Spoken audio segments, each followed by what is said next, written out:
Home Slices, it's Kiera with Home Slice Adulting, and I'm coming to you with my review for Real Housewives of Atlanta Season 9, Episode 6.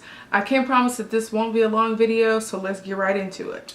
First, we start off with Phaedra going to her office, and the paparazzi looks fake and staged. But she does allow one of the people that apparently she knows to ask her questions. And Phaedra says that the guy who they claim put a bomb threat on her went to the wrong office and said that he was going to deliver a bomb CD or some bomb lyrics to Phaedra's office, and because they were white people, they racially profiled him and assumed that he meant an actual bomb. Now I don't know how much of that story I believe, because Phaedra can be very crafty when it comes to, making up her lies, about things like due dates and divorces. But something about it sounds like it could be a little bit true. But whatever. She gets the Nation of Islam security guards to come and check out the office and teach them some self-defense and whatever. Moving on. So Phaedra talks about her talk that she had with Apollo, that everything was cordial, and how initially he wanted the divorce. She filed the papers, but after she filed the papers, he got all defiant and uncooperative. But now after they had that little talk, they're back on the same page. So apparently, according to Phaedra, Apollo has been holding up the divorce, but we'll see. Next we see Kenya. The house is looking much better. Like Cynthia said, the IKEA furniture is gone. Y'all, ain't nothing wrong with no IKEA furniture. Them bougie help us. But they talk about Phaedra and how, I guess, the guy who tried to blow up the place wasn't pleased with her services. And that doesn't sound likely. I feel like there is at least a little bit of truth of the version of the story that Phaedra is telling. But next we see this uneaten cake from the previous episode when they were decorating the cakes for Matt. And Cynthia's like, why, is it uneaten? And they talk about how Matt went to California and how he got mad over that little post. And Cynthia said that Kenya needs a strong man. And Cynthia seemed to be speaking from her own experience since she was with weak, whack Peter. But anyway, Cynthia talks about her divorce, and she says that it's bothering her that Peter has got a little upset about being blindsided by the divorce. And Cynthia says she already feels a little guilty about, actually filing the divorce herself, and that she doesn't have any problem with him going on tour, but that she doesn't want the divorce to get ugly because she's seen how other people's divorces have gotten ugly in the past. So back to Kenya, she's saying all the things she needs in a relationship, and she's getting upset. And I'm like, when you date a guy who is 13, 14 years younger than you, you can't expect him to be on the same level as you mentally. But then when you think about it, Kenya has like a very immature mindset as well. So mentally, they're kind of on the same playing field. But whatever. Kenya says that she feels stuck and like she can't have it all, because as soon as she gets close to having it all, she has these drawbacks, like her man kicking in doors and her boyfriend being, for hire. Next we go to Todd and Candy, and Todd is talking to himself in the old lady gang restaurant, talking about, y'all don't know what I'm doing here. I feel like he's very overly confident. Not that I want the restaurant to fail or anything, but he's already missed several deadlines, and he just is like a lot of men that I know who get themselves into situations where they're in over their head or they don't know what they're doing, but then they still want to brag about how great it's going to be. And it's like, you don't know that. You need to get some humility in your life. But whatever.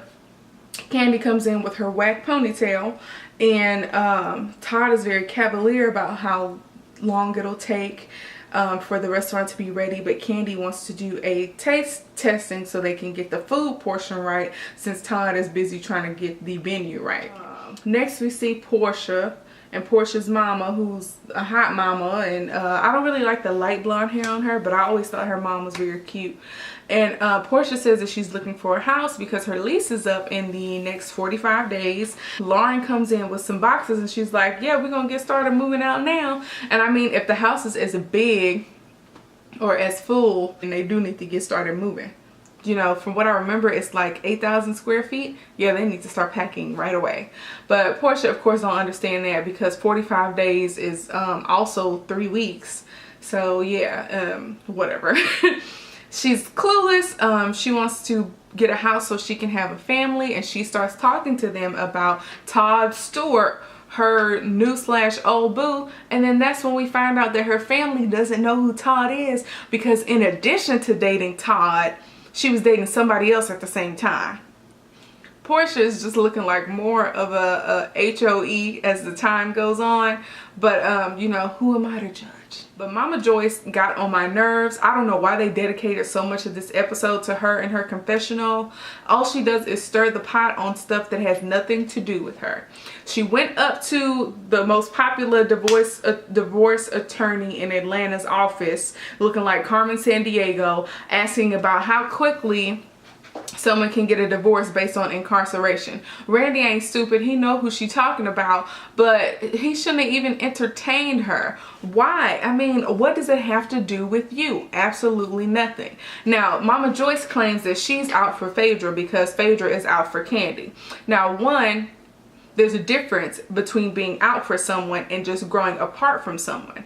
Two, even if Phaedra was out for Candy, Candy is a grown woman who's very capable of defending herself, so Mama Joyce need not to step in.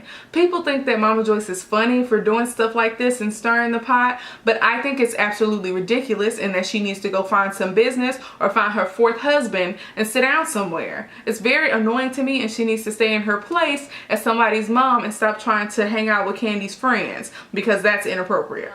Next up, we'll talk about the dinner that they all had. Now, when they showed those collard greens, I didn't have my spectacles on, but the greens looked weird. I was like, is that greens? I thought it was oxtails or something, but I couldn't really see.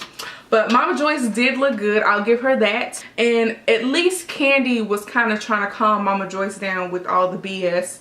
And Mama Joyce and the sisters asking about the guy who tried to blow up Phaedra's office and making all these inappropriate jokes or whatever. And at least Candy was like not with it and was like, okay, y'all need to stop. And one of the aunts was like, oh, Phaedra's trademark is men being in jail. And Candy was like, you know, that's really not funny. And that's one thing I like about Candy, is that she can kind of separate that. But she isn't vocal enough, but she can kind of separate that. But anyways, the ladies start to arrive, and Sheree, aka Miss Runtel, that tells Mama Joyce about what Kenya said about her having a tired Mama Joyce wig. And immediately Kenya is like, I didn't say that, when that was like verbatim what Kenya said. They played it back. We all heard it, so they didn't even need to play it back. But surprisingly enough, Kenya, of course, backpedaled or whatever, but Kenya was basically saying that Sheree was doing a poor imitation of Mama Joyce's look, and Mama Joyce played it off. She wasn't, I guess she only had her target on Phaedra and didn't want to come for Kenya, but whatever. But Sheree gets on my nerves. She's Miss Runtel that. I mean, if y'all remember, she told Kim Fields about what Kenya said about her husband being gay. She told the other Kim, Kim Zolciak, about what Candy had said about the holding the black babies at the orphanage. I don't like Sheree. Ugh, whatever. But anyways, Cynthia and that wig need to stop. But Cynthia was right about how, you know, good fried chicken is not going to pay the bills. Just like that oxtail soup didn't pay her bills at Bar 1. She was like, they got to have the business side right, which I totally agree with. But anyways, Phaedra shows up, and Mama Joyce, like I said, already had her targets like locked in on Phaedra. And as soon as Phaedra walks in, she pulls her to the side and starts with some mess. And the beginning of the sentence was something like, well, I'm sorry that you and Apollo can't seem to get a divorce. And Candy is like, what is Mama Joyce doing? And she gets up and she kills that mess right away. Now, Phaedra and Candy will probably never be friends again, but Kandi kind of does run interference for Phaedra sometimes. So I will give Kandi that. I mean, I wish Kandi would be a little bit more stern and assertive with her mama and tell her mama to mind her doggone business. But I'm glad Kandi put an end to that. Phaedra says she just thanks God that Mama Joyce kept her shoes on. And it took me like 2 seconds to remember why that was funny. Because of the whole thing that went on when she was trying to fight Coleman and taking her shoes off. But anyways, Mama Joyce put 20 on 10. And she said that, you know, the guy, Drama, I think was his name, who was trying to blow up Phaedra's office, was like, he was tired of being messed around. And if he indeed said something along those lines, it doesn't make sense.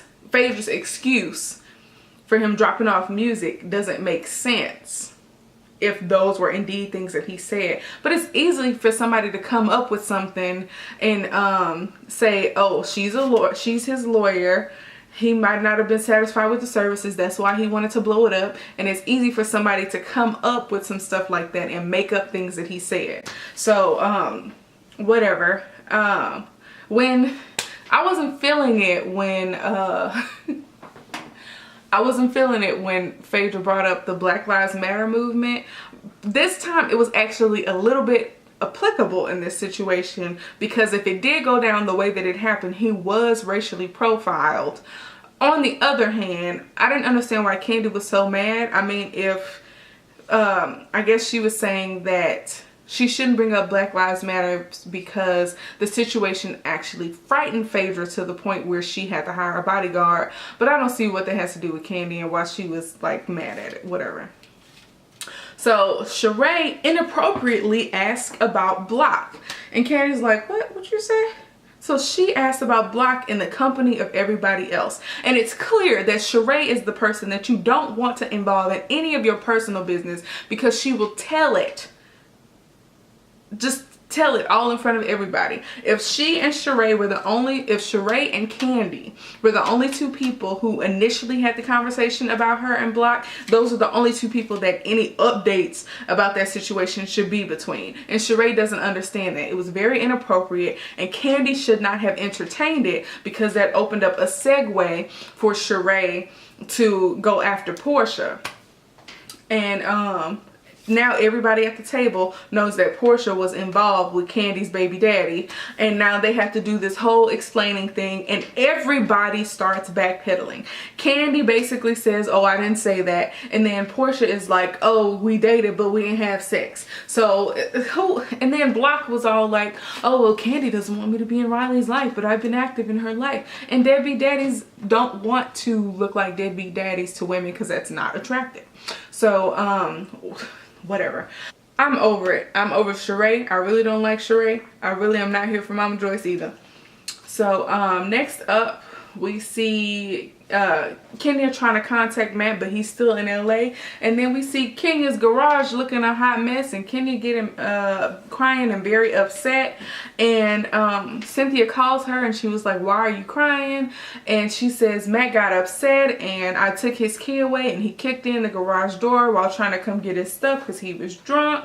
And she was saying, she told Cynthia that she was not afraid for herself, which is interesting because it's something that she said later on.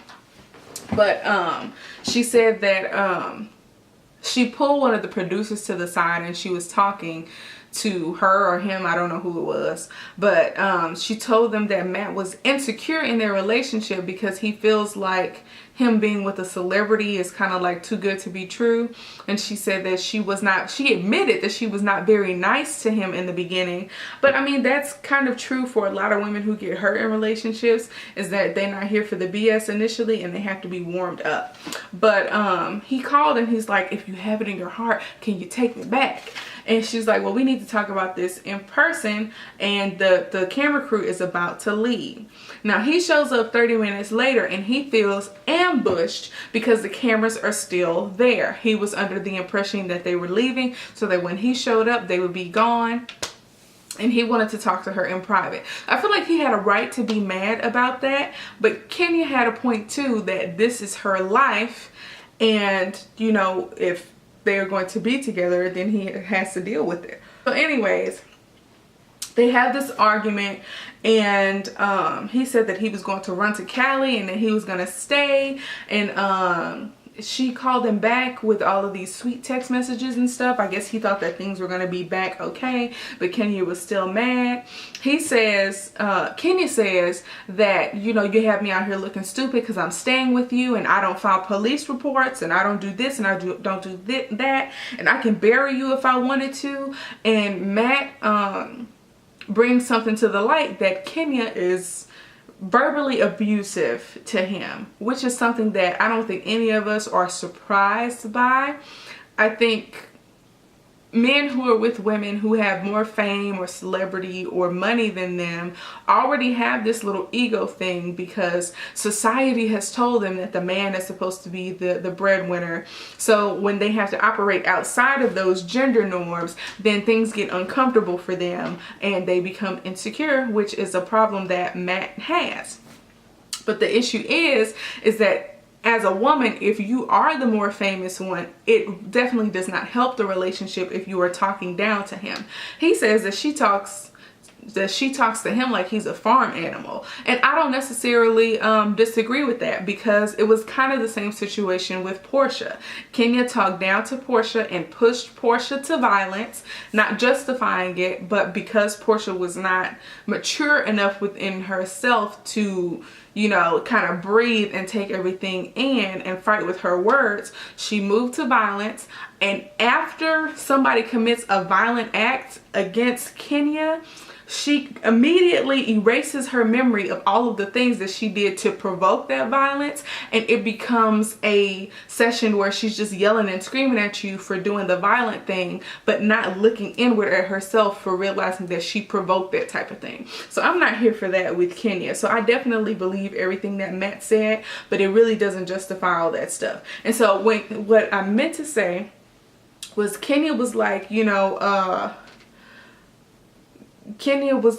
eventually Matt will say to Kenya that I beat your behind and it's your fault. And I was like, why would she say that to him if she wasn't afraid for her own, you know, safety, like she told Cynthia? But whatever. So next we see Cynthia at the divorce attorney's office, and she says that it's important to her that she doesn't piss Peter off because she doesn't want the divorce to get ugly. Forget Peter. Forget what Peter wants. Peter sucks. Peter has been ruining your life for 6 years and you are just catching wind of it, even though all of us have witnessed it the entire 6 years. So who cares what Peter thinks? Let him go on his little tour. Let him get his last little coins off of his marriage with you, and let both of you move on so you can get you a real man who don't have to take money out of your pocket to be popping. So moving on. The divorce is going to be over quickly, or quicker than the divorce attorney told her initially, and Cynthia is all just taking it in. Next time on Real Housewives of Atlanta, Bob Whitfield walks in on Sheree pimping out Cairo at this photo shoot. Portia's family grills Todd Stewart about their relationship. Phaedra's assistant calls to schedule some type of early dinner with Candy, and when Candy goes, things get real. And also, Kenya called her dad to have a talk with Matt, and her dad's not having it. So thank you guys for watching. This video is a lot shorter than I thought it was gonna be. I'm getting better at this. Y'all have a great day. Peace out, home slices.